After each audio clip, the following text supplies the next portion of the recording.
Aziz tingşarmanlar. Endi diqqatingizda bo'ladigini ko'nglingiz yerim bo'lganda boshqalarga dardingizni to'kmang mavzuliq maqola. İlgiri ko'ngilsizlikka uchrasak, atrofimizdagilarga bildirmagicha bo'ldi qilmaydik.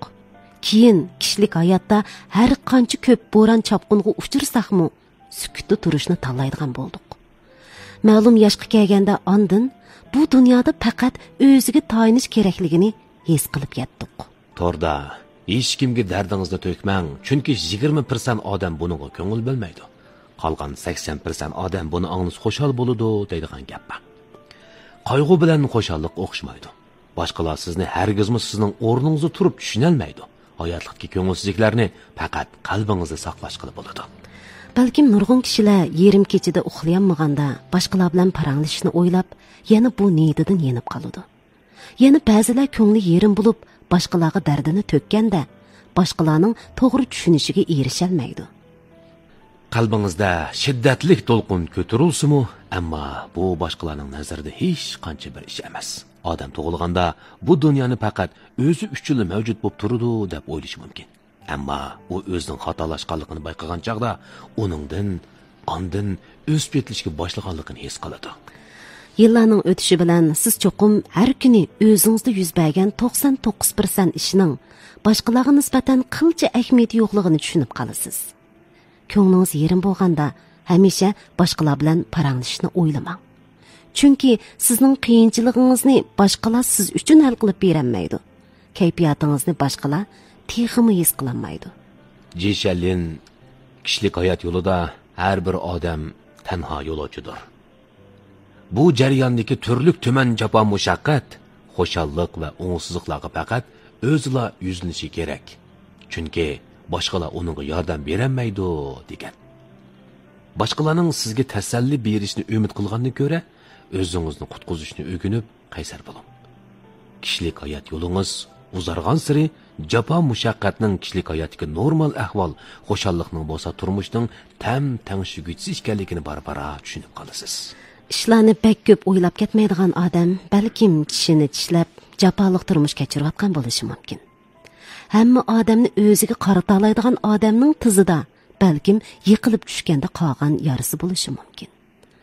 Doim kulibla turadigan odam bo'lsa, balkim bir mezgil boshqalar bilmaydigan azobli mezgillarni boshdan kechirgan bo'lishi mumkin.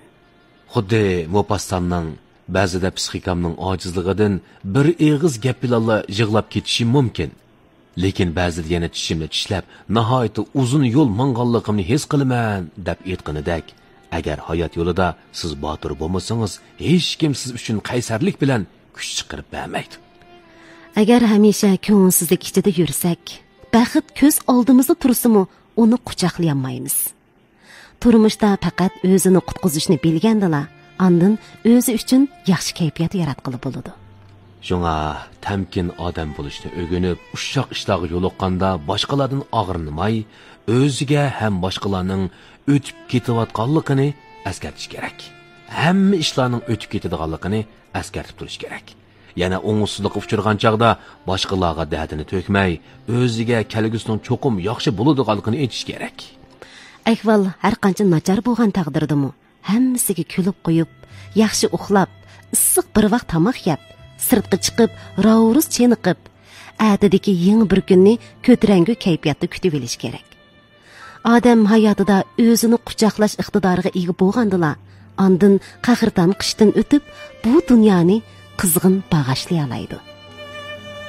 Tunigun mayli qandoq o'tgan bo'lsin, hozirgi turmushimizni yaxshi o'tkazib, ko'nglimizdagi nachar kayfiyatni cho'rib tashlaylik. Shundaq bo'lganda, keyingi umrimizda hayot musofimizni aslaganimizda o'zimizga yillar odamga boqmaydi, lekin men yillarni behuda o'tkazmadim deyalaymiz. Yangjan xonim aytgan, biz ilgari taqdirning do'lqinlariga shunchalik tashna edik. Lekin eng oxirgi kelganda kishilik hayotdagi eng go'zal manzirining qalbning tamkinligi ekanligini payqadik. Biz ilgari tashqi dunyoning e'tirof qilishini shuncha orzu qilgan edik.